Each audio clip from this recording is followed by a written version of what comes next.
Donc hier, j'ai pu parler avec une dame d'un certain âge qui était catholique. Et on parlait de Jésus, de la résurrection. Et puis je lui demandais, est-ce que vous l'avez vécu? Je lui ai dit, le plus important, c'est de le vivre. Et elle me dit, oui, je l'ai vécu. Et je dis, comment ça? Voilà, j'enquête. Elle me dit, j'applique ce que j'ai fait au catéchisme, ce que j'ai fait quand j'étais... Enfin, ce qu'on m'a appris quand j'étais jeune. Je suis gentil, je suis bien, etc. avec les gens. Et je lui dis, madame, cela ne suffit pas pour aller au ciel. Et c'est vraiment crucial, c'est vraiment un thème central de la parole de Dieu.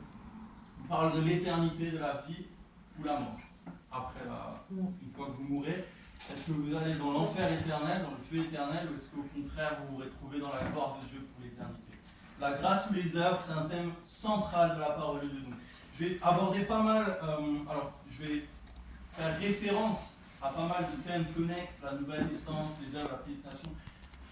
Je veux vraiment qu'on reste centré là-dessus. Donc si vous avez des questions, si vous souhaitez discuter avec moi sur d'autres thèmes, vous pourrez après le message.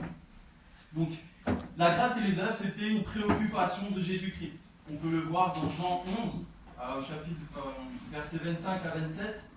Donc, Jean chapitre 11, si vous l'avez avant moi, vous pouvez lire.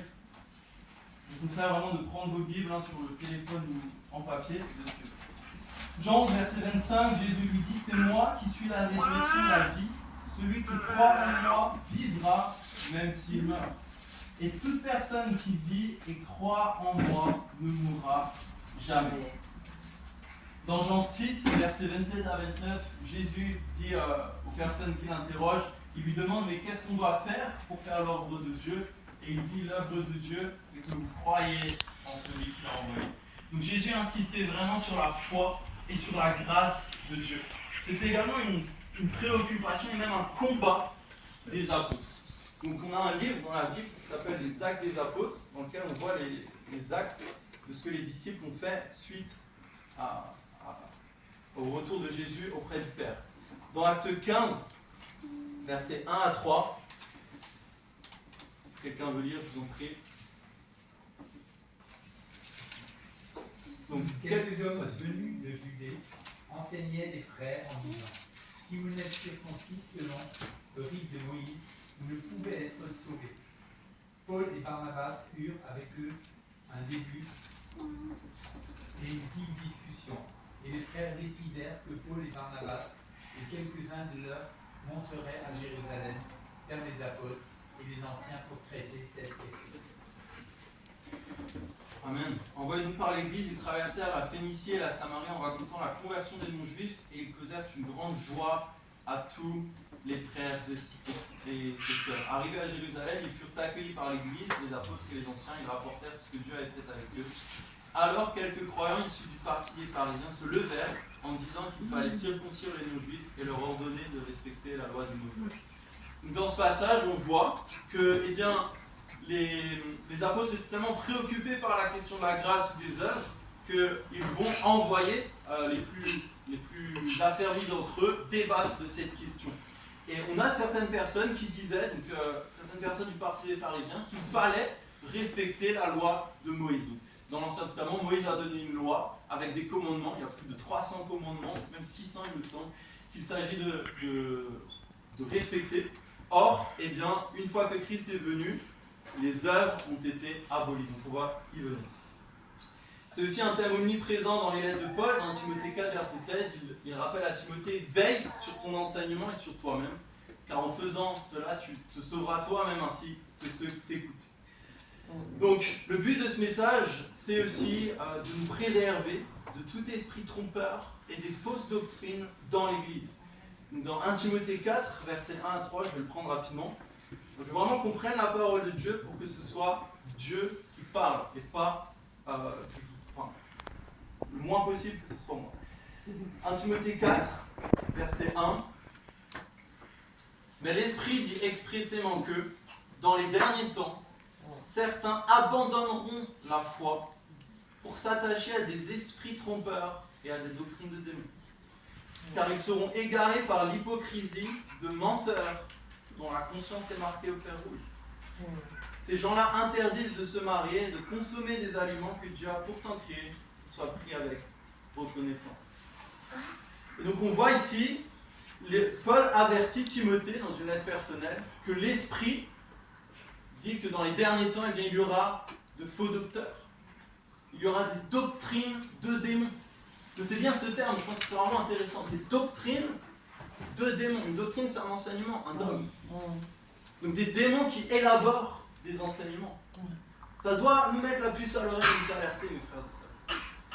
On a également dans Acte 20, donc Paul, on ne va pas le prendre, mais Paul qui revient vers les anciens d'Éphèse et qui les avertit. Il leur dit, de vos propres rangs surgiront des loups voraces qui n'épargneront pas les brebis. Et tout au long de la parole de Dieu, nous sommes avertis encore et encore et encore par le Seigneur, mais également par les apôtres. Dans Matthieu 16, versets 6 et 7, mais aussi versets 11 et 12, Jésus nous parle, il nous dit « Méfiez-vous du levain », c'est-à-dire de l'enseignement des pharisiens et des sadducéens. Et dans Matthieu 23, il va nous dire qu'il ferme l'accès au royaume de Dieu. Il ferme l'accès au royaume de Dieu. Ils n'entrent pas eux-mêmes, Matthieu 23, verset 13, et il ferme l'accès à ceux qui voudraient y entrer. Donc, de quoi est-il question quand Paul nous parle de cela? Nous voyons dans 1 Timothée 4 qu'il y a une question d'interdiction. Ces doctrines de démons, elles interdisent aux gens de se marier, de consommer des aliments. Et nous voyons qu'il y a souvent les faux enseignements sont très souvent liés à cette question-là des œuvres et de la grâce. Donc, on va rentrer vraiment en profondeur vis-à-vis de ce thème. Alors, on peut se poser la question, comment s'articulent les notions de grâce et celles d'œuvre? Est-ce que la grâce s'oppose aux œuvres? Est-ce que les œuvres s'opposent à la grâce? Et comment est-ce qu'on peut, au final, réconcilier la notion de grâce et d'œuvre, tout en restant fidèle aux Écritures? Parce que les Écritures sont la parole de Dieu. Amen. Alors, je vais commencer par quelques éléments de définition. Donc, quand j'ai une petite parenthèse, quand j'étais assis, je pensais vraiment à Christ, quand on le voit dans l'Apocalypse, le Christ ressuscité, qui a les yeux comme une flamme de feu, et que de sa bouche, une épée à double tranchant sort. Et je me suis dit, quelle grâce et quelle responsabilité aussi d'être utilisée pour transmettre la parole de Dieu. Parce que la Bible nous dit que la parole de Dieu, c'est cette épée-là à double tranchant, qui vient couper ce qu'il y a dans les cœurs, qui vient exposer les pensées et les sentiments. Mes frères et sœurs, si quelque chose vous touche dans ce message, sachez bien que toute la gloire revient à Christ et que c'est le Saint-Esprit qui est au travers de moi. Amen. Quelques éléments de définition. Donc la grâce, j'ai repris les Strong, donc la traduction en grec, le mot original. Ça vient de charis, chairo, qui fait référence à une œuvre de bienfaisance, à des bienfaits, à une faveur imméritée et à une bonté. Selon le dictionnaire CNRPL, c'est une faveur, écoutez bien, faveur accordée à quelqu'un pour lui épargner un mal. La grâce, c'est une faveur pour vous épargner un mal. Dans la Bible, la grâce implique que le salut ne dépend pas de notre propre décision, mais de celle de Dieu. Nous pouvons prendre Éphésiens chapitre 2, un des textes les plus cruciaux par rapport à ce thème, versets 8 et 9.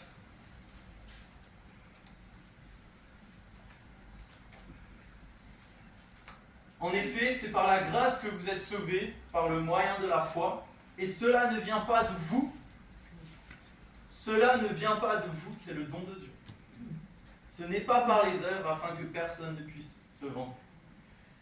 Donc ici on répond déjà un peu à la question, mais on va pour l'instant se contenter des définitions vraiment de la grâce. Donc, un exemple de la définition de la grâce, c'est quand Barabbas est relâché, donc dans Matthieu 27, eh bien nous avons Jésus qui était aux côtés de brigands, puisque la parole prophétisait qu'il devait être compté parmi les brigands. Et donc nous avons Barabbas, je vais le prendre rapidement. Barabbas, un célèbre brigand. Matthieu 27, versets 15 et 16. À chaque fête, le gouverneur avait pour habitude de relâcher un prisonnier, celui que la foule voulait. Ils avaient alors un prisonnier célèbre, un dénommé Barabbas. Comme ils étaient rassemblés, Pilate leur dit, lequel voulez-vous que je vous relâche, Barabbas ou Jésus, qu'on appelle le Christ? Et ensuite, au verset 21, ils leur disent qu'ils veulent qu'il leur relâche Barabbas. Et Barabbas était un meurtrier, il a commis un meurtre et il était coupable d'émeute. Il était coupable, mais Pilate le relâche et le laisse libre. Voilà une définition, mes frères et sœurs, biblique de la grâce. Il méritait la croix. Jésus ne méritait pas la croix. Jésus était sans péché. Barabbas méritait la croix. Il méritait la condamnation. Pilate l'a relâché parce que Jésus est mort finalement à sa place. Donc, quel est le lien? Quelle est la différence entre la grâce et les œuvres? Est-ce qu'il y a possibilité d'établir un lien entre les deux? Maintenant, on va s'intéresser à la notion d'œuvre. Ce terme vient du grec erkon, c'est-à-dire ce qui est fait, un acte, une action. Paul nous parle des œuvres de la loi à plusieurs reprises, dans Romains 3,28, Galates 2,16, qui impliquent le respect des commandements de Moïse. Donc la loi, elle est donnée dans le livre d'Exode et de Deutéronome, comme je l'ai dit. Tu ne feras pas ceci, cela. Tu ne commettras pas d'adultère. Tu ne commettras pas de meurtre. Tu ne mentiras pas, etc. Donc, ces œuvres, il est bien question ici des œuvres de la loi. Ces œuvres, elles impliquent la notion de mérite. Puisque dans Lévitique, chapitre 18, c'est vraiment le texte fondateur de la notion d'œuvre. Lévitique, chapitre 18, versets 4 et 5, je le lis rapidement. Vous mettrez en pratique, donc Dieu parle au peuple, et il dit, vous mettrez en pratique mes règles et vous respecterez mes prescriptions. C'est elles que vous suivrez. Je suis l'Éternel, votre Dieu, vous respecterez mes prescriptions, mes règles. L'homme qui les mettra en pratique vivra par elles. Voilà une alliance qui était différente. Intrinsèquement, la grâce, les œuvres impliquent la notion de mérite. C'est-à-dire, je fais ceci et donc je mérite une faveur de Dieu, contrairement à la grâce. Donc, cela implique également une notion de transaction, d'échange. Nous avons un exemple dans Luc 18, versets 10 à 11, je ne vous demande pas d'y aller. C'est en fait l'histoire d'un... Jésus nous dit qu'il y a deux personnes qui montent au temple, un pharisien et puis un pécheur. Et le pharisien dit qu'il jeûne 2 fois et qu'il donne aussi la dîme de tous ses revenus. Il parle de ce que lui fait. Il parle de ses œuvres à lui. Son regard, il est comme ça. Il regarde vers lui-même. Et il regarde vers son respect à lui de la loi. Or, la parole de Dieu nous dit qu'il n'est pas justifié. Il ne va pas au ciel. Or, celui, le collecteur d'impôts, qui se frappe la poitrine et qui dit « Seigneur, aie pitié de moi, un pécheur », il n'ose même pas regarder le ciel, celui-là est justifié. Et nous voyons ici qu'il cherche à mériter quelque part la vie éternelle. Il cherche à mériter la faveur de Dieu.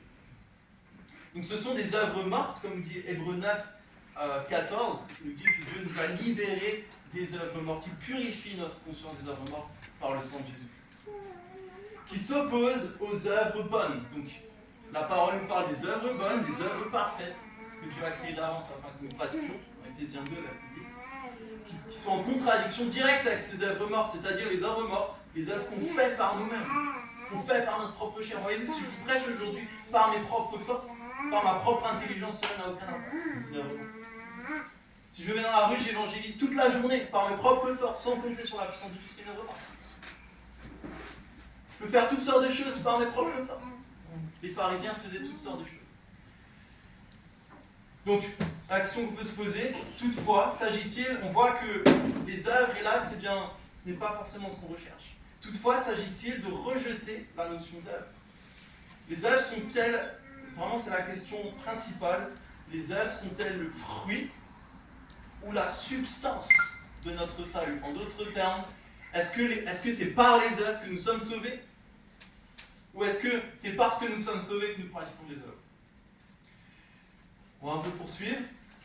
Donc ici, j'aimerais présenter 2 pôles majoritaires dans le monde chrétien. Alors, ce que j'ai pu constater de ma petite expérience jusqu'à maintenant, c'est que nous avons toujours 2 extrêmes, la plupart du temps. Et les 2 sont dans l'erreur, là, par rapport à la majorité du thème. Donc, on va voir ici que nous avons, premier pôle, ce qu'on appelle les pharisiens. Les pharisiens hypocrites. Alors, on va s'intéresser aux pharisiens hypocrites. On les retrouve à plusieurs. On voit pas trop le rouge en fait. Ah, on voit pas trop. Hein? C'est bon? Ok. C'est marqué pharisien, voilà. Les pharisiens hypocrites, on va s'intéresser à ce qu'ils enseignent, à leur doctrine. Avant tout, c'est eux qui ont crucifié Jésus. Vous lisez les testaments, c'est eux qui ont fait crucifier Christ. C'est eux qui étaient remplis de jalousie et de meurtre à l'égard de Christ. Oui, c'est vrai que c'est le gouverneur romain, mais c'est eux qui ont échafaudé l'exécution. Donc ce qu'ils enseignent, eh bien globalement, ils enseignent que pour être sauvé, il faut respecter les commandements de Moïse, et même au-delà. Au-delà, puisqu'ils rajoutaient des œuvres encore plus que les commandements. Ils avaient ce que la Bible appelle des phylactères, donc des espèces de parchemins qui pendaient de leurs vêtements pour leur rappeler les commandements de Dieu, même je crois, sur leur chapeau, qu'ils faisaient toute la journée les commandements de Dieu sous les yeux. Une folie humaine, littéralement. Se rappeler constamment pour faire bien plus que ce que Dieu leur demande, parce qu'ils comptaient sur leur propre force. Et d'ailleurs, quand le Seigneur guérissait des gens le jour du sabbat, il le reprochait, il lui disait, mais pourquoi tu n'es pas censé guérir le jour du sabbat? Des malades qui prenaient leur civière et il leur disait, tu n'es pas censé faire ça le jour du sabbat. Préférez la loi stricte à la grâce de Dieu. Donc, pour être sauvé, leur enseignement globalement, pour simplifier, c'est que pour être sauvé, il faut respecter les commandements de Moïse. On a un exemple de ceci dans Acte 15, verset 24. Donc, dans Acte 15, la continuité de ce qu'on avait avant, on voit qu'il y a ce débat au sein des frères avec ceux qui voulaient les ramener sous la loi. Au verset 24, il est dit, nous avons appris, donc voici le message duquel Paul et Barnabas sont chargés.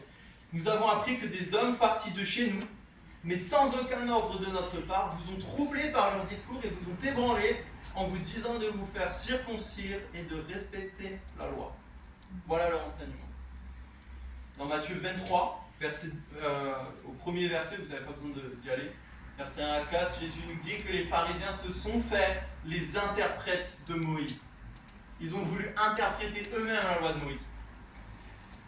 Et dans Colossiens 2, Paul nous parle de ces fameuses interdictions. Ne goûte pas, ne prends pas, ne touche pas, ne fais pas. Voilà, en simplifiant ce que c'est l'enseignement des pharisiens. Or, mes frères et sœurs, ne soyons pas naïfs par rapport à l'enseignement des pharisiens, car la Bible nous dit qu'il n'y a rien de nouveau sous le soleil, et Paul nous parle de la fin des temps. Donc on peut se dire, oui, frère, tu fais juste un exposé historique, voilà, de choses qui se sont passées. Absolument pas. Les esprits qui sont derrière les pharisiens, les esprits qui sont derrière les œuvres de la loi sont encore à 100% d'actualité. Ne nous trompons pas, frères et sœurs. Ne nous endormons pas en pensant que oui, c'était... vu qu'ils n'ont pas dit littéralement qu'il fallait se faire circoncire, ce n'est plus d'actualité. Mes frères et sœurs, veillez, soyez vigilants. Christ nous a dit de veiller à la fin des temps. Il nous a dit qu'il y a beaucoup de faux prophètes, beaucoup de faux docteurs qui se lèvent dans l'église, et même ici, et qui enseignent les œuvres de la loi. Soyez attentifs, ayez du discernement, mes frères. Donc, qu'est-ce qu'ils font? Eh bien, ils utilisent des choses bonnes pour les transformer en œuvres mortes. Comme on l'a déjà vu dans Luc 18, eh bien, ce pharisien se vante de son jeûne, il se vante de sa dîme, qui sont des choses qui peuvent être bonnes. C'est pas que le jeûne ou la dîme sont mauvais en soi, mais que c'est que son utilisation, ce qu'il en fait, est mauvais. Il pervertit le jeûne et la dîme. On a également cela dans Matthieu 6, verset 16, donc on va rapidement le lire. N'hésitez pas à m'interrompre si vous l'avez avant moi, j'essaie juste d'avancer pas mal de choses. Matthieu 6, verset 16. Lorsque vous jeûnez, ne soyez pas un air triste comme les hypocrites. En effet, ils présentent un visage tout défait pour montrer aux hommes qu'ils jeûnent. Je vous le dis en vérité, ils ont leur récompense. Mais toi, quand tu jeûnes, parfume ta tête et lave ton visage afin de ne pas montrer que tu jeûnes aux hommes, mais à ton Père qui est là dans le lieu secret, et ton Père qui voit dans le secret te le rendra. Amen. Amen. Vous voyez ici le jeûne, tout ce qui leur importe, c'est de se faire voir, c'est de faire une belle œuvre. Alors que Jésus nous dit de jeûner. Paul dit qu'il a fait de nombreux jeûnes. Mais ils utilisent ces choses qui sont bonnes et ils les pervertissent. Il en est de même pour la prière, dans le même chapitre, verset 5, Matthieu 6, 5. Lorsque tu pries, ne sois pas comme les hypocrites. Ils aiment prier debout dans les synagogues et au coin des rues pour être vus des hommes. Je vous le dis, ils ont, en vérité, ils ont leur récompense. Dans Marc 12, Christ nous parle de ces pharisiens qui font des prières à rallonge, des prières, de longues prières pour l'apparence. Voyez-vous? Encore une fois, la prière est une bonne chose et la prière est quelque chose qui fait partie du lot du chrétien. Mais ces gens-là pervertissent les choses qui sont bonnes en œuvre morte. Il en va de même, écoutez bien ce que je suis en train de vous dire, cela peut peut-être choquer certains d'entre vous, pour l'évangélisation. l'évangélisation. Vous voyez, nous sommes rapidement impressionnés dans le milieu chrétien. J'ai souvent été dans la rue et dans différentes assemblées, voilà, je viens de Strasbourg de base, j'ai constaté que nous sommes rapidement impressionnés quand quelqu'un ose aller dans la rue, quand quelqu'un ose parler de Christ, quand quelqu'un sort de là. C'est bien, c'est une bonne chose, et il en faut. Mes frères et sœurs, l'évangélisation peut tout autant être une œuvre morte et une œuvre de la chair. Matthieu 23, verset 15. Laissons la parole de Dieu parler. En Matthieu 23, Jésus-Christ condamne vraiment les pharisiens. Et il n'est pas tendre avec eux. Si vous avez l'occasion de lire le texte, Jésus n'est pas tendre avec les pharisiens. Il était tendre avec les veuves, il était tendre avec les orphelins, avec les enfants, les malades. Mais les pharisiens, il leur rentre dedans. À chaque fois qu'il parle aux pharisiens, il leur rentre dans l'art. Jésus a du fil à retordre avec les pharisiens. Parce qu'il y a un cœur qui est endurci. Matthieu 23, verset 15. Malheur à vous, spécialistes de la loi et pharisiens hypocrites. Vous voyez, malheur à vous. Il le dit clairement, il le répète dans le texte. Malheur à vous, spécialistes de la loi et pharisiens hypocrites, parce que vous parcourez la mer et la terre pour faire un converti, et quand il est devenu, vous en faites un fils de l'enfer 2 fois pire que vous. Pas mal.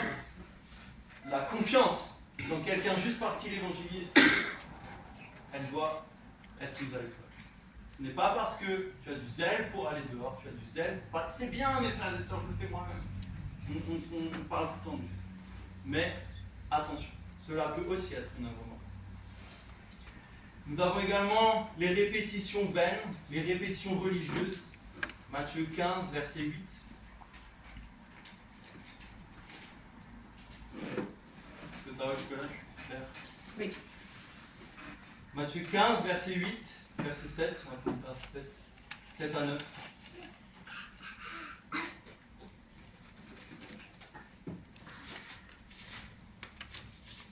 Hypocrite, Ésaïe a bien prophétisé sur vous quand il a dit « Ce peuple prétend s'approcher de moi et m'honore des lèvres, mais son cœur est éloigné de moi. C'est faussement qu'il m'honore en donnant des enseignements qui sont des commandements humains. » Voilà. Donc ce peuple m'honore des lèvres, mais son cœur est éloigné de moi.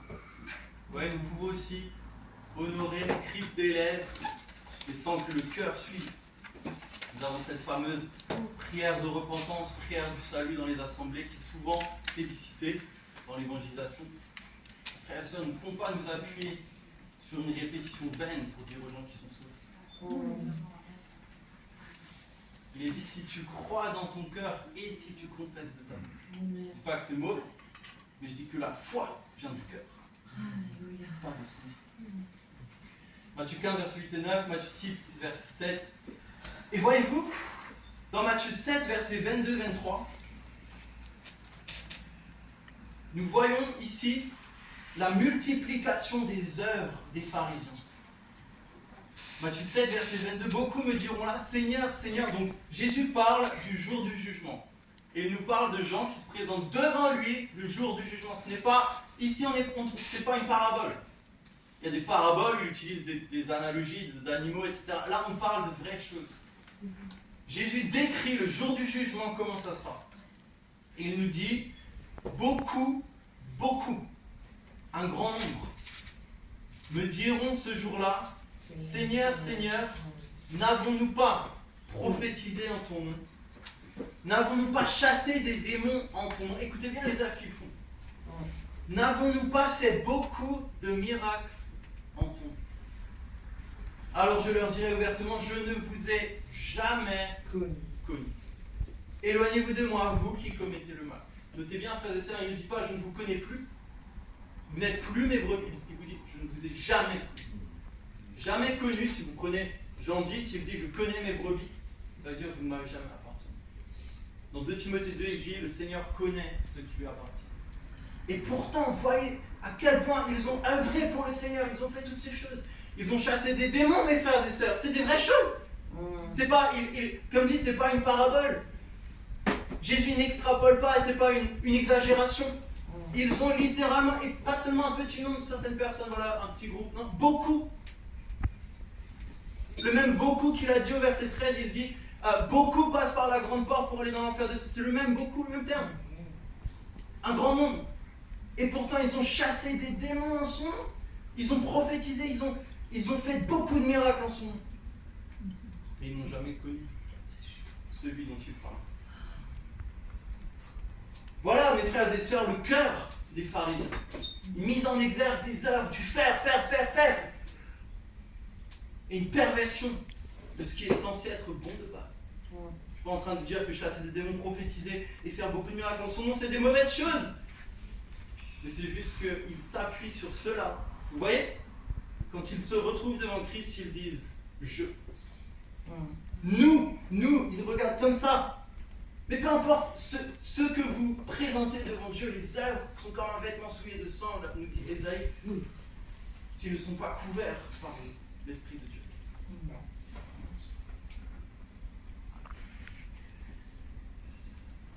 Donc ils enseignent aussi que le salut commence par la grâce et termine par les œuvres. On va voir dans Galates 3, versets 1 à 5. On va peut-être bouleverser certains raisonnements. Galates chapitre 3, versets 1 à 5.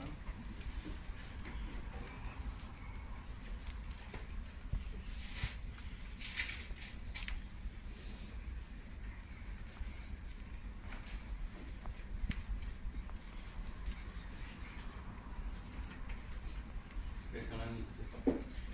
Oui, je lis la parole de Dieu. Ô Galates insensés, qui vous a fasciné, vous, aux yeux de qui a été dépeint Jésus-Christ crucifié? Voici seulement ce que je veux apprendre de vous.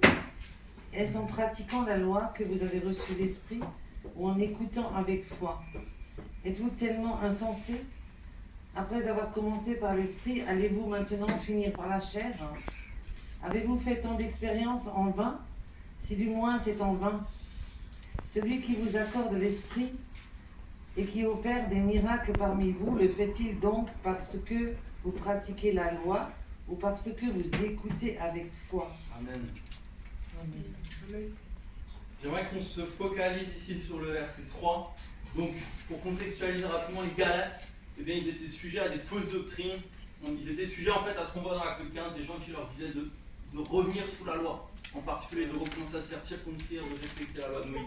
Et donc Paul leur dit clairement, si quelqu'un vous annonce un autre évangile, qu'il soit maudit, au verset 3 au chapitre 1. Et donc ici, il les reprend vivement, et il leur dit, après, écoutez bien le langage, après avoir commencé par l'esprit, voulez-vous maintenant finir par vos propres forces? Combien de fois, mes frères et sœurs, avez-vous entendu dans le milieu chrétien, là ça on parlait l'autre jour dans une ancienne assemblée, attention, tu vas perdre ton salut. Mes frères et sœurs, est-ce que ce n'est pas littéralement le problème des Galates? Vous commencez par l'esprit, oui, j'ai entendu mes frères et sœurs, et j'étais dans une assemblée justement qui avait un problème vis-à-vis de ça. Oui, tu es sauvé par grâce, mais tu es maintenu par les œuvres. Mes frères et sœurs, je le vous dis clairement, c'est une doctrine de démon. Tu n'es pas maintenu par tes œuvres. Tes œuvres sont le fruit de ce que tu es devenu en Jésus-Christ. Ça n'a rien à voir. Oui, mes frères et sœurs, il faut persévérer. Je ne suis pas en train de prêcher l'hyper grâce, tu es sauvé, c'est bon, tu peux faire ce que tu veux. Oui, mes frères et sœurs, il faut persévérer, il faut aller de l'avant, il faut se rapprocher de Christ. Mais ce n'est pas nos œuvres qui nous sauvent. Mes frères et sœurs, je ne peux pas être enfant de Dieu le lundi et le vendredi, quand je pêche, je suis nouveau enfant du diable. Combien de fois j'ai entendu cela dans le milieu chrétien? Et voyez-vous, c'est exactement le problème des Galates. Vous avez commencé par l'esprit, maintenant vous voulez finir par vos propres forces. Et c'est exactement ce que moi je pensais. À l'époque, je me disais, je voyais, voilà, Jean 15, cette parabole qui nous dit de ne pas nous éloigner, etc., de persévérer. Je me disais, mais... Alors au début, j'avais du sel pour évangéliser, pour parler du Seigneur. Et au bout d'un moment, je commençais à faire ça. Et je me disais, si je le fais pas, qu'est-ce qui se passe? Si je vais pas à l'assemblée, qu'est-ce qui se passe? Vous voyez-vous, j'ai transformé ce qui était bon en œuvre. Attention à ces doctrines-là, mes frères et sœurs, ce sont de fausses doctrines. Ce sont des doctrines de démons qui étaient exactement enseignées chez les Galates et chez les Romains et ainsi de suite. On va avancer. Comment reconnaître ces hypocrites? Ils ont une volonté de se faire voir, une profonde hypocrisie. Dans Matthieu 23, versets 25 à 28, Jésus nous dit, ils paraissent justes de l'extérieur aux hommes, mais au-dedans ils sont pleins d'hypocrisie et d'injustice. Ils ont une apparence de piété, de sagesse, etc. Ils ont aussi des paroles flatteuses, on voit ça dans Romains 16, versets 17 à 18. La parole de Dieu nous dit que par des paroles douces et flatteuses, ils trompent le cœur des gens simples. Ils ont un mépris pour ceux qui ont une foi d'enfant. Nous voyons dans Jean 9, versets 33 à 34, ce mépris-là pour ceux qui croient simplement en Jésus-Christ et qui abandonnent leurs œuvres. Regardez ce qui est dit dans Jean 9, donc il y a une guérison d'un aveugle, et les pharisiens, donc Jésus guérit un aveugle, et ensuite cet homme ne retrouve plus Jésus. Et puis les pharisiens enquêtent pour savoir ce qui s'est passé, pour savoir qui est cet homme qui a guéri cet aveugle. Et puis Jean 9, chapitre versets 33 et 34, cet homme-là, donc l'aveugle, dit « Si cet homme ne venait pas de Dieu, en parlant de Jésus, il ne pourrait rien faire. Il reconnaît que Jésus vient de Dieu. Or, ils lui répondirent, verset 34, « Tu es né tout entier dans le péché et tu nous enseignes et le chasses. » Voyez-vous, tu es né dans le péché, tu es petit. Et il en va de même pour l'homme dans Luc 18, qui est devant Dieu, il dit « Je te remercie Dieu de ce que je ne suis pas comme ces collecteurs d'impôts comme les autres. » Vous voyez cet orgueil, c'est cet orgueil aveugle. La Bible dit l'orgueil précède la chute. Il y a un mépris pour ceux qui ont une foi d'enfant, on voit aussi ça dans Jean 7, vers 51-52. Et la conséquence de ces enseignements, voyez-vous, ce n'est pas anodin.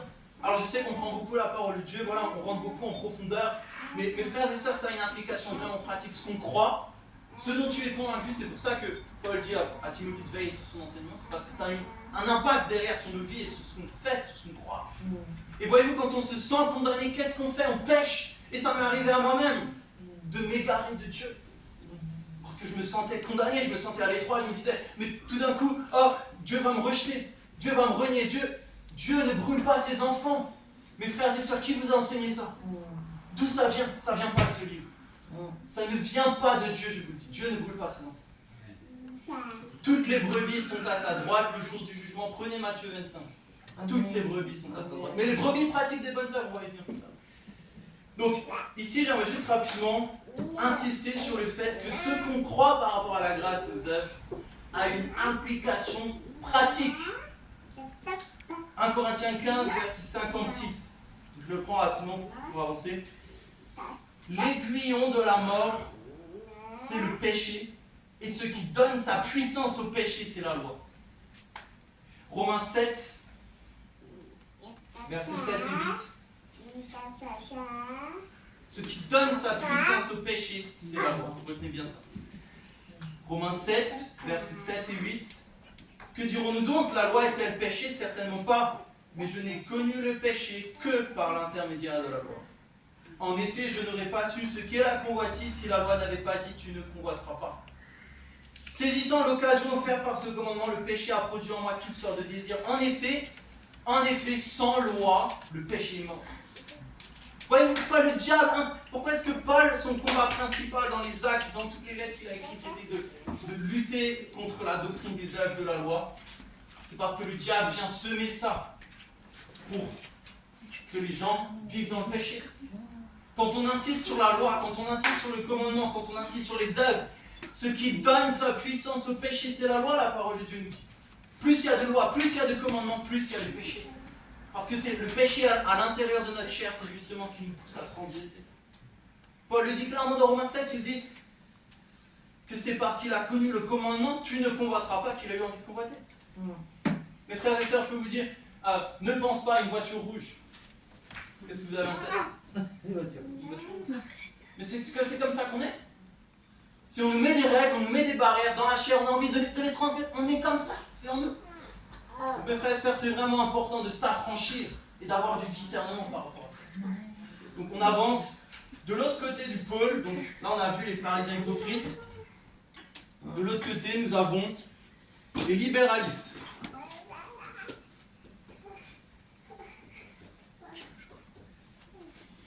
Les libéralistes. Donc les libéralistes, c'est l'autre côté du pôle. Voyez-vous, on est censé être, c'est ici. Ici, c'est l'objectif. Ils sont dans l'erreur et ils sont dans l'erreur. De cet autre extrême, on va avoir, donc ceux qui les enseignent, c'est que nous sommes sauvés par la grâce, alors nous pouvons délibérément vivre dans le péché. L'hypergrâce. 2 Pierre 2, versets 18 à 19. 2 Pierre 2, verset 18. Avec de grands discours pleins de vide, ils prennent au piège des plaisirs de la chair, de leur débauche, ceux qui ont en réalité échappé aux hommes vivants dans les grands. Ils leur promettent la liberté alors qu'ils sont eux-mêmes esclaves de la corruption, puisque chacun est esclave de ce qu'il a donné. Jude, versets 3 et 4. Si on parle vraiment des faux enseignants qui viennent essayer de corrompre l'Église de Dieu. Jude, versets 3 et 4. Donc Jude dit, bien-aimés, alors que j'avais le vif désir de vous écrire au sujet du salut qui nous est commun, j'ai été contraint de vous envoyer cette lettre afin de vous encourager à combattre pour la foi transmise au sein une fois pour toutes. Il s'est en effet glissé parmi vous certains hommes, écoutez bien, dont la condamnation est écrite depuis longtemps. Ces impies transforment la grâce de notre Dieu en débauche et renient Dieu le seul Maître et notre Seigneur Jésus-Christ. Et tout le reste de la lettre, il nous dit qu'ils vivent abondamment dans le péché. Dans les plaisirs de la chair, dans les débauches, dans la vie, dans ce que vous voulez. Parce qu'ils disent, voilà, ils transforment la grâce de Dieu en débauche.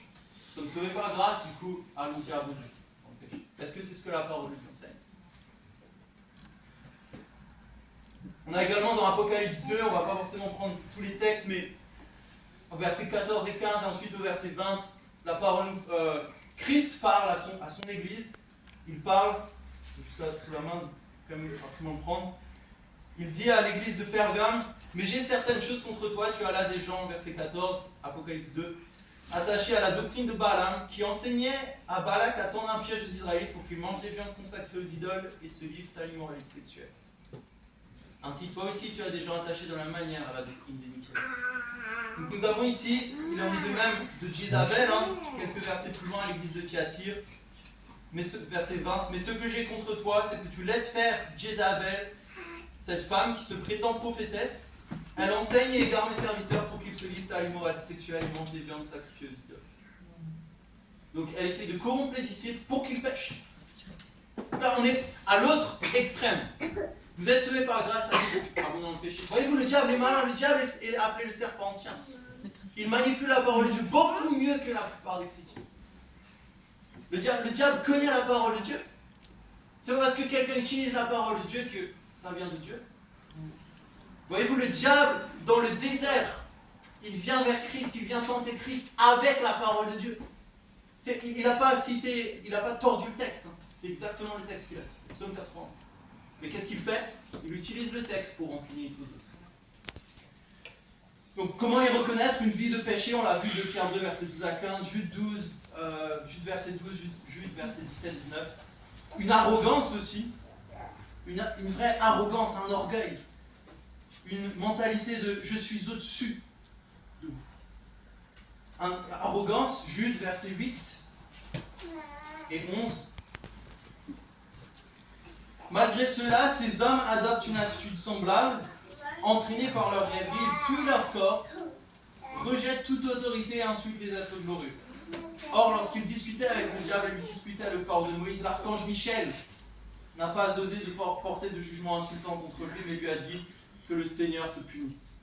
Eux, par contre, parlent d'une manière insultante de ceux qu'ils ne connaissent pas et se détruisent par tout ce qu'ils savent d'instinct comme des bêtes sans raison. Vous voyez l'arrogance. Ils insultent tous les êtres glorieux, le diable, toutes sortes de choses. Et ils tordent le sens des Écritures. Dans 2 Pierre 3, la Bible nous dit que certaines personnes tordent le sens des Écritures, au verset 7. Tordent le sens des lettres de Paul. Donc maintenant, nous avons vu les deux pôles extrêmes. Maintenant, on va s'intéresser à ce que la parole de Dieu enseigne. L'objectif. L'équilibre entre les deux. Tous les deux extrêmes sont erronés, que ce soit bien clair. Ils ne prêchent pas l'hypergrâce, ni les œuvres. Alors j'ai établi plusieurs points. Donc le premier point, j'ai établi à la lumière des Écritures, je vais en lire quelques-unes et je vais en citer d'autres, vous pouvez les noter si vous voulez par la suite regarder. Le premier point, c'est par la grâce que nous sommes sauvés. Amen. C'est par la grâce que nous sommes sauvés. Amen. On l'a déjà lu dans Éphésiens 2, versets 8 et 9. il est très clair. C'est par la grâce que vous êtes sauvés, pas par le moyen des œuvres, pas par la loi. Romains 11, verset 6. Donc ici dans Romains 11, nous voyons que quand il s'agit du salut, mes frères et sœurs, quand il s'agit du salut, il n'y a pas de mix entre la grâce et les œuvres. Il n'y a pas de je commence par grâce et je termine par les œuvres. Il n'y a pas de oui, c'est 97% de Dieu et 3% de moi. Non. C'est la grâce ou les œuvres. Regardez ce que Paul nous dit dans Romains 11, verset 6. Or, si c'est par grâce, ce n'est plus par les œuvres. Je répète. Or, si c'est par grâce, ce n'est plus par les œuvres. Autrement, la grâce n'est plus une grâce, et si c'est par les œuvres, ce n'est plus une grâce, autrement, l'œuvre n'est plus une œuvre. Paul ne passe pas par quatre chemins. Ça ne peut pas être par un mix des deux. C'est pas un cocktail. Le salut, c'est soit par grâce, soit par les œuvres. Donc c'est mon premier point. C'est par la grâce que nous sommes sauvés, dans Romains 3, verset 28. Je prends rapidement Romains 3, verset 28. En effet, Paul nous dit, nous estimons que l'homme est déclaré juste par la foi, indépendamment des œuvres de la loi. Il est très clair. Un autre texte très très clair, c'est Galates 2, verset 16.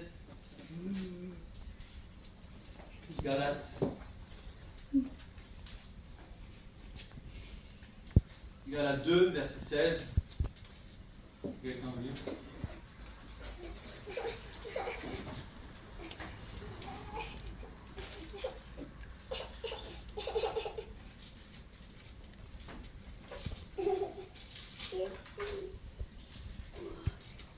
Je lis la parole de Dieu.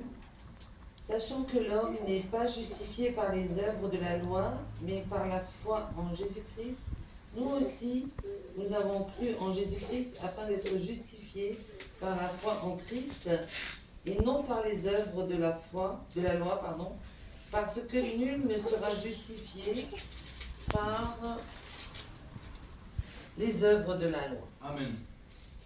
Si vous retenez une seule chose jusqu'à la fin du verset, nul ne sera justifié par l'intermédiaire des œuvres de personne. Si tu comptes sur tes œuvres, tu vas en enfer. 1 Corinthiens 15, versets 1 à 4. Le plus important, mes frères et sœurs, le texte que je vais lire, l'évangile. Je vous rappelle, frères et sœurs, l'évangile que je vous ai annoncé, que vous avez reçu et dans lequel vous tenez ferme, c'est aussi par lui que vous êtes sauvés si vous le retenez. Écoutez bien, si vous le retenez dans les termes que je vous l'ai annoncé, autrement votre foi aurait été inutile. Je vous ai transmis avant tout le message que j'avais moi aussi reçu. Christ est mort pour nos péchés, conformément aux Écritures. Il a été enseveli, il est ressuscité le troisième jour, conformément aux Écritures. L'évangile, c'est simplement l'œuvre de Jésus, indépendamment de ce que c'est pas, après 8 ans de conversion, je ne suis pas plus sauvé par mes œuvres que je l'étais au début. Comme ça. Ensuite, on a Tite 3, versets 5 et 6, Romains 4, versets 1 à 5. Mon deuxième point, c'est par la grâce que nous restons sauvés. C'est ce que je disais juste avant. C'est par la grâce que nous sommes, que nous devenons enfants de Dieu, c'est par la grâce aussi que nous restons enfants de Dieu. C'est-à-dire, c'est par une faveur imméritée que nous restons enfants de Dieu. J'insiste là-dessus parce que c'est vraiment une doctrine qui n'est pas claire dans la plupart des milieux chrétiens et qui entraîne beaucoup de mal. 1 Corinthiens 1, verset 8. Paul dit, c'est lui aussi qui vous affermira jusqu'à la fin. C'est lui qui vous a... C'est pas vous. Ce n'est pas vous qui vous maintenez dans la main du Père, Jean 10, verset 27 à 29, mais c'est le Père lui-même qui vous maintient dans sa main. C'est pour ça que personne ne peut vous arracher sa main. Voyez-vous, moi-même, je me suis égaré, mes frères et sœurs. J'ai passé 4 ans en Christ et ensuite j'étais découragé, je me suis égaré. J'ai fait beaucoup de mal, mes frères et sœurs. Je me suis bien égaré. Je ne suis pas revenu par mes propres forces. Je ne suis pas revenu parce que je suis plus consacré, parce que je jeûne 2 fois par semaine, parce que machin. Je suis revenu parce que je suis dans la main du Père et je vais nulle part d'autre que dans la main du Père. Amen. C'est lui qui vous affermira jusqu'à la fin, lui, pour que vous soyez irréprochables le jour de notre Seigneur Jésus. Dieu est fidèle, lui qui vous a appelé à vivre en communion avec son Fils. Philippiens 1, verset 6. Philippiens 1, verset 6, Paul nous dit, je suis persuadé que celui qui qui a commencé en vous cette bonne œuvre la poursuivra jusqu'à son terme, jusqu'au jour de Jésus. Il a commencé en vous cette œuvre, il la poursuivra jusqu'à son terme. Tout ce qui est né de Dieu triomphe du monde, nous dit la parole. 1 Thessaloniciens 5, donc là on lit vraiment plusieurs textes sur ça parce que j'ai vraiment envie que les choses soient vraiment très claires. C'est par la grâce que nous restons sauvés. 1 Thessaloniciens 5, versets 23 à 24. Que le Dieu de la paix vous conduise lui-même à une sainteté totale et que tout votre être, l'esprit, l'âme et le corps soient conservés irréprochables lors du retour de notre Seigneur Jésus. Amen. Celui qui vous appelle est fidèle, c'est aussi lui qui le fera. Amen. Hop. 1 Pierre 1, verset 4. Dernier texte qu'on lit par rapport à ça. 1 Pierre 1, verset 4, je lis la deuxième partie du verset. Vous est réservé dans le ciel, à vous, donc l'héritage qui ne peut se souiller ni se détruire, qui est à vous, qui êtes gardé par la puissance de vos œuvres, votre persévérance, oui, non, de Dieu. Amen. Amen. Par la puissance de Dieu, nous sommes gardés au moyen de la foi pour le salut. Donc c'est par la grâce que nous restons sauvés. Le troisième point, c'est que la grâce demeure éternellement en nous. Elle demeure éternellement en nous. Puisque cela ne dépend pas de nous. Regardez ce qu'il dit dans Hébreux 10. Hébreux 10, verset 10. Et c'est en raison de cette volonté, donc le livre d'Hébreux parle de ce que Christ a fait du point de vue sacrificiel. Puisque dans l'Ancien Testament, on avait tout un système d'offrande, de sang qui devait être versé. Hébreux 10, verset 10, et c'est en raison de cette volonté que nous avons été rendus saints par l'offrande du corps de Jésus-Christ, une fois pour toutes. Verset 14, même texte, Hébreux 10. En effet, par une seule offrande, il a conduit à la perfection pour 2 semaines, pour 2 mois, pour 20 ans, pour toujours, ce qui le rend saint. Amen. Si tu es rendu saint par l'offrande du corps de Jésus-Christ, ce n'est pas pour une certaine durée de temps, c'est pour toujours. La parole de Dieu nous dit. Jean 14, versets 16 et 17, je ne vais pas le prendre, mais Christ nous dit que l'Esprit reste éternellement en vous. Il reste éternellement en vous. Paul nous dit plus tard dans Éphésiens que c'est le gage de notre héritage. L'Esprit ne va pas, il s'en va, il revient. Bien sûr, on peut avoir une proximité avec l'Esprit qui fluctue, qui change. Mais l'Esprit n'est pas en moi lundi, il n'est plus en moi mercredi, il est ailleurs, il revient, je suis plus né de nouveau, je suis rené de nouveau. C'est absolument faux. L'Esprit reste éternellement en vous, Jean 14, verset 16 et 17. 1 Jean 5, versets 3 et 4. 1 Jean, chapitre 5, versets 3 et 4. En effet, l'amour envers Dieu consiste à respecter ses commandements. Or, ces commandements ne représentent pas un fardeau, puisque tout ce qui est né de Dieu remporte la victoire contre le monde. Amen. C'est pas la moitié de ce qui est né de Dieu, c'est pas les 3/4, c'est pas les plus consacrés, les plus allés d'entre nous qui remportent. Tout ce qui est né de Dieu. Lisez le livre de 1er Jean, vous n'êtes pas d'accord. Remporte la victoire contre le monde. Dans Jean 6, Jésus nous dit que celui qui boit son sang a la vie en lui-même, qui ne vient pas du jugement, et qui vit éternellement. On va prendre un dernier texte, Romains 8, 37 à 39.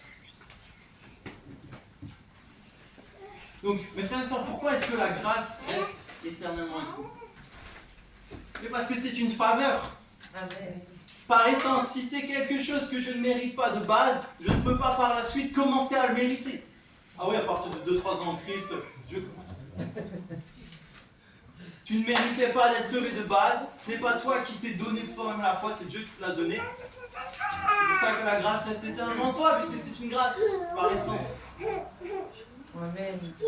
Amen. Amen. Romains 8, versets 37 à 39, on lit rapidement. Au contraire, dans tout cela, nous sommes plus que vainqueurs grâce à celui qui nous a aimés.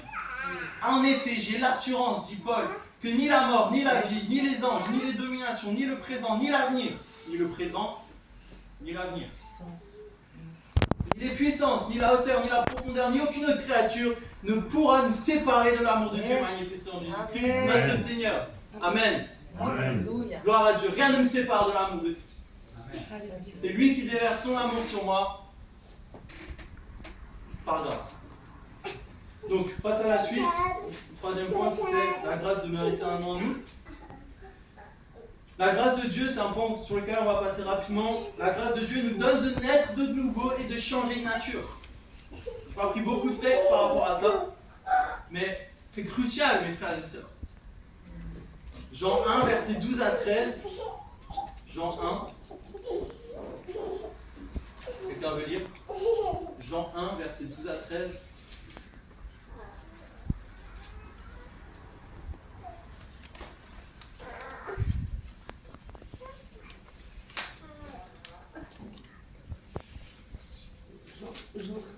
Jean 1, versets 12 et 13.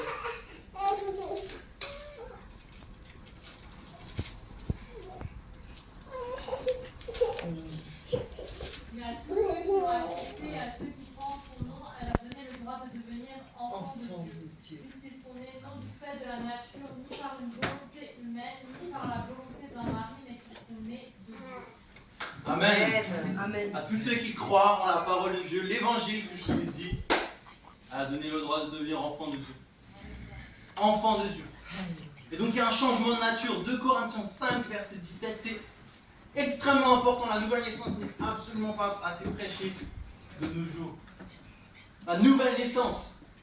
Pourquoi est-ce que Dieu m'a fait grâce? Je suis né de nouveau. Je suis une nouvelle créature. La Bible dit, dans 2 Corinthiens 5, verset 17, si quelqu'un est en Christ, il est une nouvelle créature. Amen. Une nouvelle créature. Voici, les choses anciennes sont passées, les choses sont devenues nouvelles. Et cela nous amène sur mon dernier point. Cette grâce produit inévitablement des œuvres bonnes. À cause de la nouvelle naissance. Amen. Amen. Si je suis né de nouveau, mon cœur change, mes affections changent. Quand je ça ne veut pas dire que je pêche pas, mais quand je pêche, le Saint-Esprit me convainc de pécher. Il me pousse à la repentance. La dernière fois, j'étais à un magasin, c'est lié au travail. Et puis le Saint-Esprit m'a vraiment mis à cœur. D'habitude, je prends un tract pour le donner au caissier, enfin voilà, à la personne devant. Et le Saint-Esprit m'a mis à cœur de prendre plus de tracts, j'en avais 4. Et je rentre dans le magasin, et puis je vois un groupe de 4 jeunes. 4 jeunes, voilà, qui parlent entre eux, etc. J'avais vraiment dans mon cœur cette conviction à leur parler, mais j'étais pris dans mes trucs, mes articles et tout, je me suis dit, enfin, au final, je ne l'ai pas fait. J'ai procrastiné, je me suis dit, voilà, j'ai désobéi à Dieu, j'ai désobéi à la conviction du Saint-Esprit. Je peux demander à ma femme à quel point j'étais troublé dans mon cœur quand je suis rentré. C'est ça, le Saint-Esprit. C'est ça, être né de nouveau. Ça ne veut pas dire que vous êtes parfait. Ça ne veut pas dire non plus que vous êtes dans la perfection sans péché. Mais quand vous péchez, il y a quelque chose qui se passe. Amen. Il y a Dieu qui produit en vous une vraie repentance.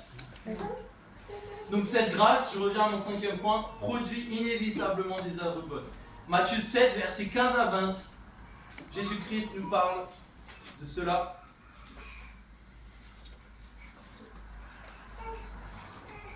Matthieu 7, verset 15. Méfiez-vous des prétendus prophètes. Ils viennent à vous en vêtements de brebis, mais au-dedans, ils sont des loups voraces. Vous les reconnaîtrez à leurs fruits. Cueille-t-on des raisins sur des ronces ou des figues sur des charbons? Tout bon arbre produit de bons fruits, mais le mauvais arbre produit de mauvais fruits. Un bon arbre ne peut pas porter de bon. Un bon arbre ne peut pas porter de mauvais fruits, ni un mauvais arbre porter de bons fruits. Tout arbre qui ne produit pas de bons fruits est coupé et jeté au feu. Voilà pourquoi, mes frères et sœurs, on a tellement de paraboles sur oui, mais tu n'as pas produit. Dans Matthieu 25, Jésus nous parle des œuvres. Il parle de ceux qui se présentent devant lui et des boucs et des brebis. Et il leur dit, mais vous ne m'avez pas, j'étais en prison, vous ne m'avez pas visité, j'étais malade, vous ne m'avez pas rendu visite. Il parle de ce qu'ils ont fait. À chaque fois, Jésus parle de ce qu'ils ont fait. Pourquoi? Parce qu'un arbre se juge à ses fruits. Or, les brebis, ceux pour qui le royaume a été destiné, ils ont fait toutes ces bonnes œuvres. Mais pourquoi? Parce que ce sont des brebis. Parce que leur nature a été transformée, vous êtes passé de la mort à la vie. 1 Jean 3, versets 6 à 10.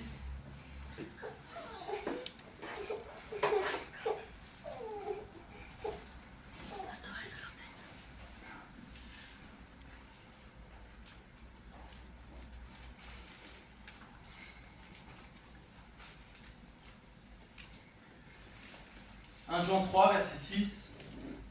Ceux qui demeurent en lui ne pêchent pas. Si quelqu'un pêche, il ne l'a pas vu et ne l'a pas connu. Petits enfants, que personne ne vous égare. Celui qui pratique la justice est juste comme Christ lui-même est juste. Celui qui pratique le péché est du diable, car le diable pêche dès le commencement. Or, c'est pour détruire les œuvres du diable que le Fils de Dieu est apparu. Quiconque, c'est-à-dire toute personne, qui est né de Dieu, ne pratique pas le péché, parce que la semence de Dieu demeure en lui et ne peut pas pécher parce qu'il est né de Dieu. C'est à ceux-là, écoutez bien ce qui est dit, c'est à ceux-là que l'on reconnaît les enfants de Dieu et les enfants du diable. Celui qui ne pratique pas la justice n'est pas de Dieu, tout comme celui qui n'aime pas son frère. Voilà mes frères et sœurs, le cœur. Comment est-ce qu'on réconcilie là les deux extrêmes? Il ne s'agit pas de rien faire et d'attendre juste que Christ revienne, voilà, vivons, mangeons et buvons, absolument pas. Mais il s'agit de naître de nouveau. Christ a dit, une des premières paroles dans l'évangile de Jean, c'est qu'il faut que vous naissiez de nouveau. Il faut. C'est une nécessité, c'est quelque chose d'incontournable. Sans la nouvelle naissance, vous n'irez pas au ciel. C'est clair. Clair. Christ a dit, à moins de naître de nouveau, vous ne verrez le royaume de Dieu. Parce que, mes frères et sœurs, quand vous êtes nés de nouveau, il y a quelque chose en vous qui change de tellement profond. Vous détestez le mal. Même s'il vous arrive il le dit au chapitre 1, verset 8, si nous disons que nous n'avons pas de péché, nous nous trompons nous-mêmes et la vérité n'est pas en nous. Je ne suis pas en train de vous dire que vous êtes nouveau, c'est bon, vous êtes devenus parfaits, des parfaits moines qui ne... Non, absolument pas. On pêche souvent, on pêche même tous les jours. La Bible dit même si vous savez faire le bien et que vous ne le faites pas, vous commettez un péché. Tout ce qui ne provient pas d'une conviction de foi, c'est un péché. Qui d'entre vous ne pêche pas? Il ne s'agit pas de ne pas pécher.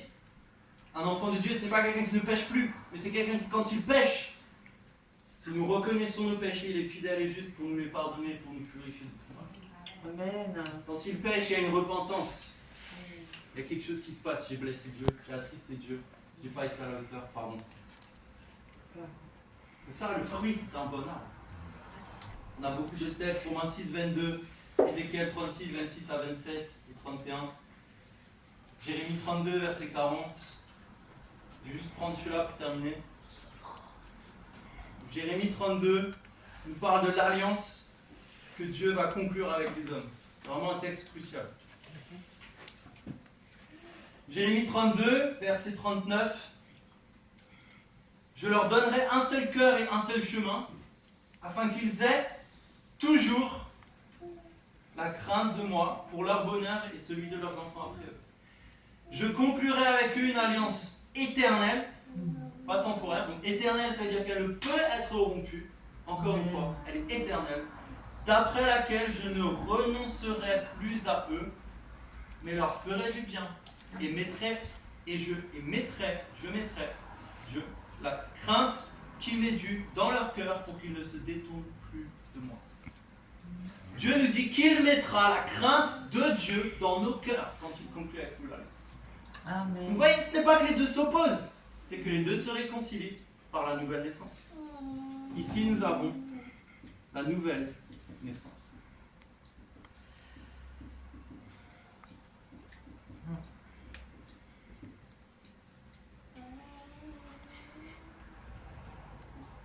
Les œuvres prouvent que Dieu nous a fait grâce et pas l'inverse. Néanmoins, nous sommes sommés, la Bible nous encourage, même nous dit que c'est une nécessité de progresser dans la sainteté. Sans la progression de la sainteté, personne ne verra Dieu. Je ne suis pas en train de contredire tous ces textes-là qui nous disent que ceux qui vivent dans le péché iront en enfer. Oui, ceux qui vivent dans le péché iront en enfer, mes frères et sœurs. Mais la Bible nous dit aussi que ceux qui vivent dans le péché n'ont jamais connu Christ. Voyez-vous comment les deux se réconcilient? La Bible dit dans 1 Jean chapitre 2 que celui qui prétend l'avoir connu alors qu'il ne respecte pas ses commandements est un menteur et la vérité n'est pas en lui. Lisez le livre de 1 Jean, il est très très clair sur la mission.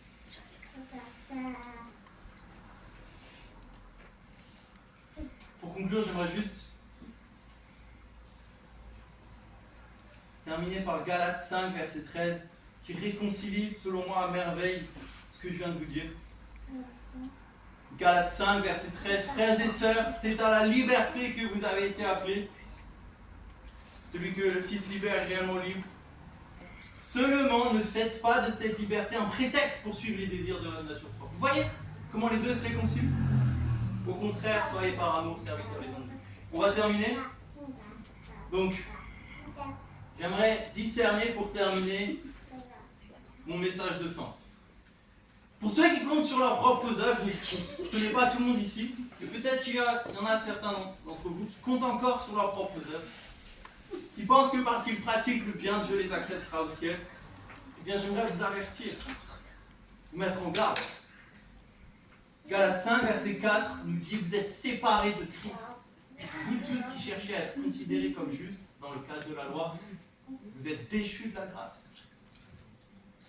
Si vous comptez sur ce que vous faites, si vous pensez que parce que voilà, vous chantez le dimanche, si vous pensez que parce que vous faites quoi que ce soit, évangéliser, Dieu va vous accepter, et c'est sur ça que vous vous appuyez, vous allez dire, quand vous êtes préparé déjà, quand vous serez devant Dieu, à dire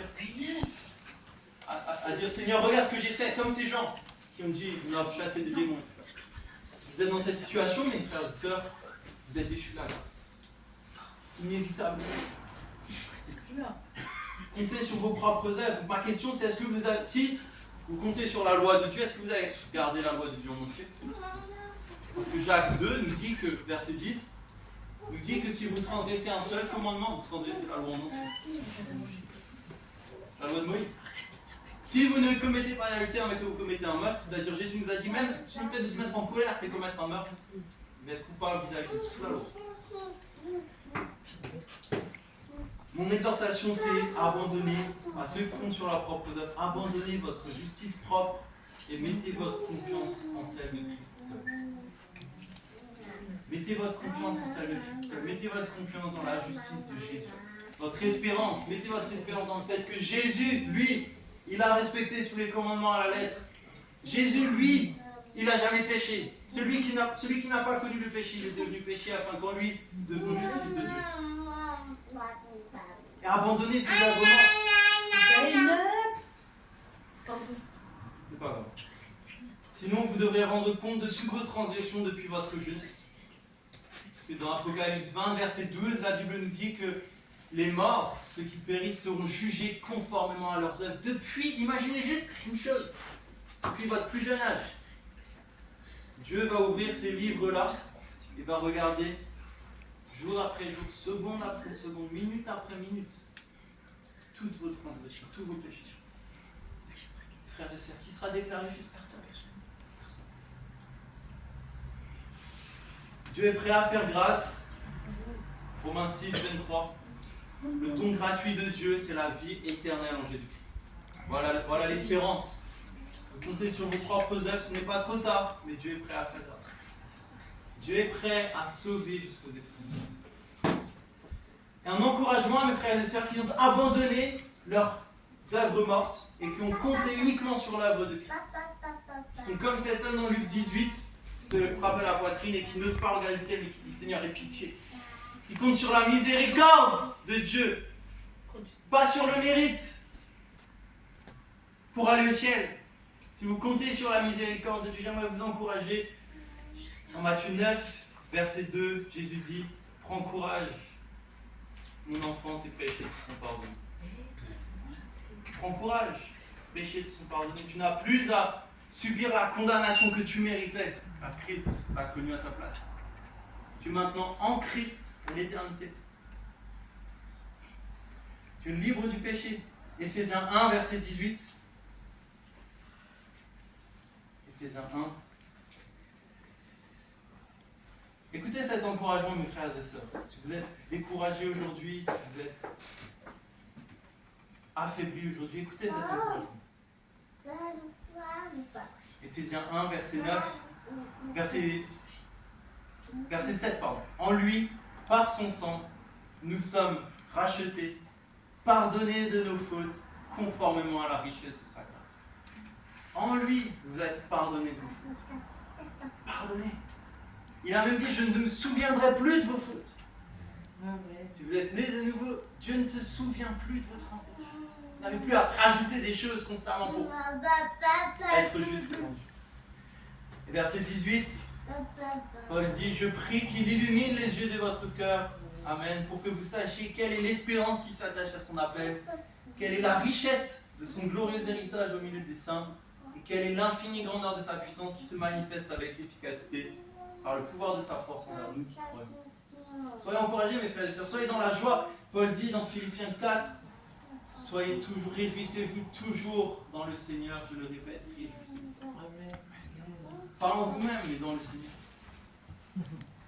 Et un petit avertissement aussi, ne vous laissez pas entraîner par toutes sortes de doctrines étrangères, comme nous dit Hébreux 13. Soyez affermis. Paul nous dit la maturité en Christ, c'est d'être affermi par la parole de Dieu, ne pas être le petit enfant en Christ, il est ballotté à droite à gauche. Ouais, on souffle et il va comme une feuille. La feuille, on souffle à droite, elle va à droite, on souffle à gauche, elle va à gauche. Comptez sur les promesses de Dieu, pas sur le maître. Ne vous dites pas oui, vraiment Élouan, c'est nickel, je me rattache à lui, à ce qu'il dit. Mes frères et sœurs, j'ai que lu la parole de Dieu. Attachez-vous aux promesses de Dieu qui sont dans la parole. Pas aux doctrines des hommes, sinon vous n'en finirez plus. Aujourd'hui, un homme vous ramène une doctrine, demain un autre vous ramène l'inverse. Non, la parole de Dieu fait foi. Et c'est ce qui vous préservera de l'égarement. Personne ne vous accuse et vous ne périrez jamais. Je vais conclure sur ce texte. Romains 8, verset 31. Que dirons-nous donc de plus? Si Dieu est pour nous, qui sera contre nous? Personne. Lui qui n'a pas épargné son propre Fils, mais l'a donné pour nous tous, comment ne nous accorderait-il pas aussi tout avec lui? Qui accusera ceux que Dieu a choisis? C'est Dieu qui les déclare. Qui les condamnera? Christ est mort, bien plus. Il est ressuscité, il est à la droite de Dieu et il intercède pour nous. Soyez encouragés, mes frères. Je vais conclure par la prière. Père, je te prie maintenant que tu œuvres dans le cœur de mes frères et sœurs. Je n'ai été qu'un messager, Père, mais je te prie que tu œuvres dans le cœur de chaque personne qui est présente ici. À ceux qui ne t'appartiennent pas, Père, que tu fasses une œuvre profonde en eux. Que, Seigneur, tu fasses éclore cette semence en eux, comme disait Jésus. Et que ta parole porte du fruit. 30, 60, 100 pour un. Mais Seigneur, que tu fasses quelque chose avec ce message. Seigneur Dieu, tu fasses quelque chose de puissant, je te prie, avec ce message. Que, Seigneur, si quelqu'un ici ou plusieurs personnes ne te connaissent pas, que tu leur ouvres les yeux et que ta lumière brille dans leur cœur. Qu'ils se rendent compte, Seigneur, que leurs œuvres ne sont rien devant toi. Qu'ils se rendent compte, Seigneur, qu'ils n'y arriveront pas. Que, Seigneur, tu les dépouilles de toute sécurité charnelle dans leurs propres œuvres. Et que, Seigneur, tu encourages mes frères et sœurs qui ont déjà connu le sang de Christ, qui ont goûté à son pain. Que, Seigneur, ils puissent être encouragés par le fait qu'ils sont en toi. Que tu as effacé pour toujours leurs péchés. Et qu'ils puissent, Seigneur, se servir de ce qui a été dit aujourd'hui pour aller de l'avant, pour être d'autant plus zélés pour toi, pour vivre d'une manière reconnaissante à ton égard. Que tu leur donnes une profonde assurance de leur salut parce qu'ils ne dépendent pas d'eux-mêmes. Mais Seigneur, que tu leur donnes l'assurance que ton sang suffit. Ton sang suffit à leur salut. Seigneur, je te prie vraiment contre toute culpabilité, contre tout fardeau qui pourrait peser sur les épaules de mes frères, de mes sœurs, que tu leur rappelles qu'ils sont libres,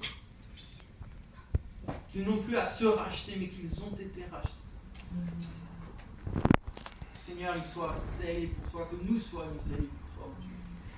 Proclamer les louanges de ta grâce, racheter le temps, que nous évangélisions avec zèle, avec foi, Seigneur, avec amour. Amen. Amen.